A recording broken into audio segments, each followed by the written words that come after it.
Pero vamos a empezar por hablar de la innovación. A ver, ¿cómo ven ustedes la innovación educativa? ¿Por dónde está yendo y por dónde creen que puede ir? Bueno, la Vicaría de Educación del Arzobispado de Buenos Aires es una red de unas 70 escuelas en la ciudad de Buenos Aires, como para responder a esa primera inquietud. Y después, respecto de la innovación, yo pienso que en la educación católica tenemos los mismos desafíos de innovación que en las escuelas de otros credos, que en las escuelas laicas, que en la educación pública, por un lado, y después tenemos como innovaciones propias de la educación católica, ¿no? En lo que compartimos con la educación general, digamos, de otros credos o pública o laica, es, por un lado, dar respuesta a todos los desafíos educativos con los cuales nos encontramos hoy, ¿no? En lo que es la educación primaria, me parece que definitivamente o principalmente hay que hacer mucho foco en ir a lo primario y esencial, ¿no? En la escuela primaria hoy lo que vemos es que tal vez hay mucha cosa, demasiado proyecto, demasiada iniciativa, demasiados temas para poca agenda, para poco recurso, para poco tiempo, y entonces se diluyen los temas. Entonces el desafío es, la innovación acá es priorizar, ir a lo esencial. En la primaria, ver lo primario, que son las bases de la educación, que es un pensamiento lógico matemático, que es una alfabetización, también incluyendo la alfabetización digital, que es 3 o 4 o 5 valores éticos ciudadanos fundamentales que forman al ciudadano local y al ciudadano global, y no mucho más. Poner foco en poco, me parece que la innovación de la primaria va más por ese lado, ¿no? En la secundaria es distinto el destinatario, es un público adolescente, y es también distinto el docente, ¿no? Que viene con una expertez más fuerte en la propia área. Allí creo que el desafío es encontrar la pedagogía y la didáctica que, incluyendo las nuevas tecnologías y también las viejas tecnologías, ya que estamos en la feria del libro, ¿no? Los ordenadores, las computadoras, las tablets, los celulares y demás, son absolutamente compatibles con la vieja tecnología del libro, ver cómo hacer para poder conectar con ellos y desde el contexto de ellos poder llevarlos a los temas propios que queremos darles, enseñarles y transmitirles como introducción al mundo, ¿no? En el fondo la educación es introducir a las personas en el mundo, prepararlos para que puedan insertarse y transitar en una vida feliz y de plenitud integral una vez que egresan del colegio. Y después los desafíos propios de la escuela católica, pienso que van por el lado de la educación integral, ¿no? Como dice el Papa Francisco, mente, corazón y manos, una educación que abarque lo académico, lo intelectual, pero también lo socioafectivo y lo emocional, y después finalmente, hablando de lo estrictamente católico, lo espiritual religioso también, ¿no? Que puedan tener allí una formación en ideas, una formación en los afectos, en los sentimientos, en el fondo en la capacidad de amar, cuánto de nuestra felicidad se juega en esa capacidad de ser amados y de amar, y finalmente en ese encuentro con Jesús, con Dios y demás, que termina como de planificar todo lo anterior, ¿no? Así que un poquito por ese lado diría que están los principales desafíos, como para ir empezando la charla. Bueno, muy interesante lo que estás planteando. La charla tiene como eje esta cultura del diálogo. Parece que constantemente hablamos de este diálogo que no solo va con los alumnos, sino también va con los docentes, ¿no? ¿Cuál es la estrategia que creen ustedes en este momento que es óptima para trabajar la cultura del diálogo? Bueno, pienso que hace poco salió un documento de la Sagrada Congregación para la Educación del Vaticano de Roma, un año atrás, que nos da un norte, que es la identidad de la escuela católica para una cultura del diálogo. Entonces, pienso que allí tenemos un doble desafío. Por un lado, en lo que es el diálogo, hay como dos obstáculos y varias posibilidades. Los dos obstáculos son las 2G, que no son las 2G de Internet, que se solucionarían con 3G, 4G o 5G. Son las 2G, que a nivel global es la guerra, como falta del diálogo, ¿no? Cuando no hay diálogo, no hay diplomacia, viene la guerra. Y a nivel más local o nacional, la grieta famosa, ¿no? Bueno, ahí tenemos dos obstáculos que son culturales, pero como todos sabemos, la cultura impregna las instituciones, la familia, los colegios y demás, y esa grieta y esa guerra se nos meten de distintas maneras en las instituciones, y entonces está ahí el enemigo del diálogo, que es ver al otro como un enemigo cuando piensa distinto. Pienso que buena parte del desafío es poder darse cuenta que el que piensa distinto no es un enemigo, que podemos disentir y dialogar buscando acuerdos comunes y no enfrentamientos constantes, ¿no? Y la gran posibilidad que tenemos es, bueno, en la escuela se trabaja principalmente con la palabra. El principal drama del docente es cuando se queda sin voz, y es una de las enfermedades típicas de la salud del docente. ¿Por qué? Porque la principal herramienta de trabajo del docente es la palabra, es el diálogo. Entonces estamos en un ámbito más que propicio en la escuela, en la educación, para generar buenas conversaciones. Yo diría que en el fondo una buena escuela es un lugar, un ámbito en donde suceden y ocurren buenas conversaciones, a nivel aula y a nivel institución. Y en el plano religioso tenemos un texto muy lindo que ilumina mucho esto de cómo dialogar y al mismo tiempo tener identidad católica y cristiana, que es el texto de los discípulos de Maús, ¿no? Donde Jesús se acerca a estos discípulos que estaban tristes y desconsolados porque se había muerto Jesús y porque habían puesto toda su esperanza en Él y ya todo se derrumbó. Y Él resucitado, bueno, se acerca y primero se mete en su contexto, camina con ellos, ve en qué andan, comprende cómo se sienten. Antes de bajar línea o decir lo que tiene que decir o desarrollar el currículum, indaga por dónde van los intereses, sentimientos, inquietudes de la gente. Y después sí viene, obviamente, un anuncio explícito que termina, bueno, con el sacramento, ¿no? De la Eucaristía en este caso.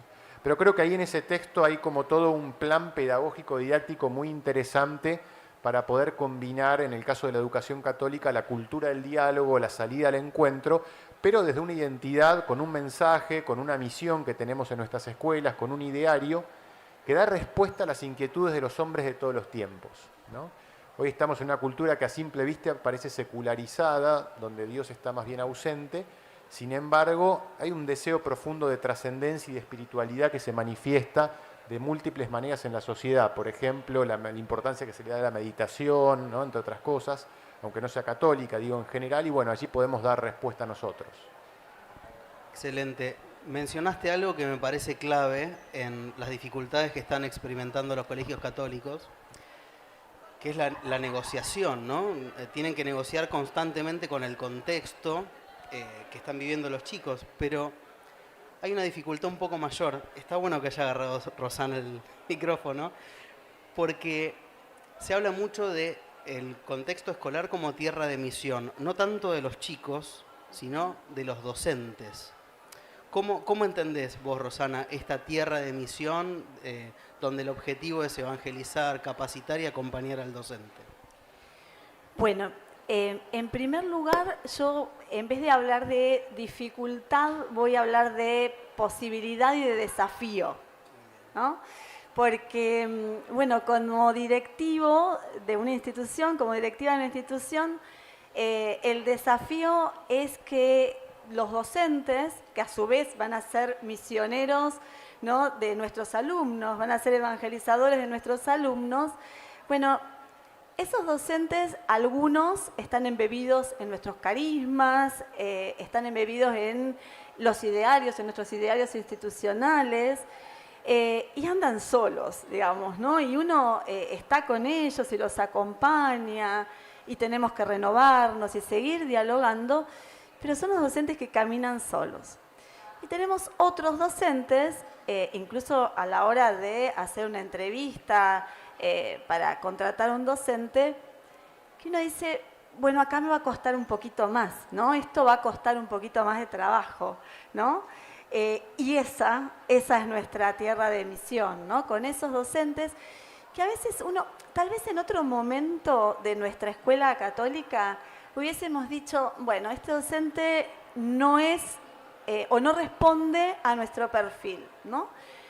Hoy decimos, bueno, yo tengo que caminar con este docente, ¿no? Y lo tengo que integrar a mi tierra de misión, que es mi escuela, particularmente mi escuela, mi aldea. Y a veces uno, ¿cómo lo hace? ¿No? Lo que hacemos todos, la mayoría, bueno, tenemos una síntesis de nuestro ideario, lo imprimimos lindo, color, no color, mejor hoja, peor hoja, y se lo damos, ¿no? A veces, en el mejor de los casos, lo leemos, ¿sí?, con ellos. Pero si no, se lo damos así y el docente lo lee. Y claro, por ahí no está viviendo esto mismo que yo estoy viviendo, ¿no? Por ahí no conoce este carisma.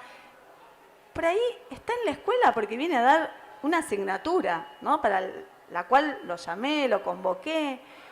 Y esa hoja no le dice demasiado, ¿no? Entonces, yo voy a tomar un poquito la metáfora de Emaús que recién tomó Joaquín para decir esto. Voy a mirarlo desde otro lado, Joaquín, desde otra óptica, este pasaje tan hermoso del Evangelio, ¿no? Digo, los discípulos de Emaús iban conversando, Jesús entra en esa conversación, como decía Joaquín, primero mira, observa, escucha, se mete en la vida, pero después habla, ¿no?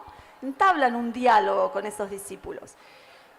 Los discípulos no lo reconocen ahí al maestro, ¿no? Después dicen, pero ¿cómo pudo ser que nuestro corazón no ardiera si estábamos escuchando al maestro? Y lo escucharon muchas veces. No era la primera vez que lo escuchaban. Sin embargo, no bastó la palabra, ¿no? No basta el ideario escrito que el docente lee. Lo que bastó fue entrar a la casa, sentarse a la mesa, reunirse alrededor de la mesa y un gesto clave, ¿no? La fracción del pan. Y me quedo en este gesto que yo digo que es clave primero por lo cotidiano, ¿no? El maestro no se vale de cosas extraordinarias, sino se vale de hechos cotidianos como la comida y el pan en la mesa, ¿no? Yo creo que como directivos nuestra misión es ser esa fracción del pan. Y bueno, ¿qué hago? ¿Me siento en la sala de profesores, fracciono pan? Bueno, evidentemente no, ¿no? La metáfora en lo que es denotativo sería acompaño a mi docente. ¿Cómo lo acompaño? A los directivos nos toca esto de observar clases, ¿no? Y a veces el docente tiene esta cuestión de que me vienen a observar, me vienen a juzgar, me vienen a criticar, ¿no? Y yo creo que ahí es donde nosotros tenemos que cambiar la mirada como directivo, ¿no?, como evangelizador, y la mirada, hacer que cambie la mirada del docente, ¿no? Porque yo te vengo a acompañar. Es cierto, te vengo a acompañar en unas disciplinas, en esta disciplina, te vengo a acompañar en las estrategias metodológicas que vos desarrollás, en cómo estás con tu grupo, pero vengo a ver tu vida también, ¿no? ¿Cuántas veces miramos al docente y lo vemos que está desganado, que está entristecido, que no está bien? O al revés, que está feliz, que está contento, ¿no? Que su clase es una explosión de vocación y de alegría. Digo, cuando hago esa devolución, ¿no?, en el 1 a 1, en el cara a cara, bueno, estoy partiendo ese pan, ¿no? Y le estoy diciendo, ¿qué pasa con tu vida, ¿no? ¿Qué pasa en tu corazón? ¿Qué te está pasando? Más allá de todo lo otro, que por supuesto está, ¿no? Porque aparte somos educadores, ¿no? Pero creo que la innovación en la escuela católica hoy es esta cultura del diálogo de la que hablábamos recién, por la que yo no expulso, ¿no?, sino al contrario, tomo la vida del otro tal como viene, como llegó a mi colegio, ¿no? Y nosotros que creemos en la providencia decimos, bueno, esto fue providencial, esta persona tenía que estar acá, tenía que estar en mi escuela, tenía que educar en mi aula, tenía que tener a mis chicos, ¿sí? Y bueno, creo que eso es el desafío más grande que tenemos los directivos. Perfecto. Hay algo que no están diciendo del camino de Emaús, que es una de las cosas que más me gusta, es que los discípulos lo miran y le dicen, ¿cómo no estás al tanto de nada? Y Jesús hace como, bueno, ¿cómo hago para que les entre de una manera pedagógica, ¿no? O sea, adapta su propio discurso. Eso me lleva a una de las últimas preguntas, tal vez la última si no nos da el tiempo, es, ahí tenemos un caso concreto, ¿no?, de cómo acompañar a los docentes o incluso cómo acompañar al alumno. ¿Qué caso concreto pueden contar ustedes desde Vicaría o desde el colegio? Sé que están trabajando en Utopía, que en el Inmaculada tuvieron una experiencia con un ágape. Tal vez pueden hacer mención a esas dos cosas como para compartirnos a nosotros estrategias concretas. Bueno, hago un cortito, un poquito de historia. Ya sabemos qué nos pasó a los docentes, directivos, toda la comunidad educativa en el 2020, ¿no? Tuvimos que adaptarnos, volver a estudiar, resignificar tecnologías, contenidos, formas de comunicarnos con los otros, que son las familias, los docentes, los alumnos. Fue muy complejo, ¿no? Cuando finalizamos el 2020, nos revinculamos y dijimos, ya está, volvemos a la escuela, ¿no? Y en el 2021 volvimos a la escuela, pero con una nueva normalidad, ¿no? La de la burbuja. Entonces era pensar en lo presencial, en lo virtual, en lo bimodal, en lo sincrónico y en lo asincrónico. Y fue un doble esfuerzo para el docente, ¿no?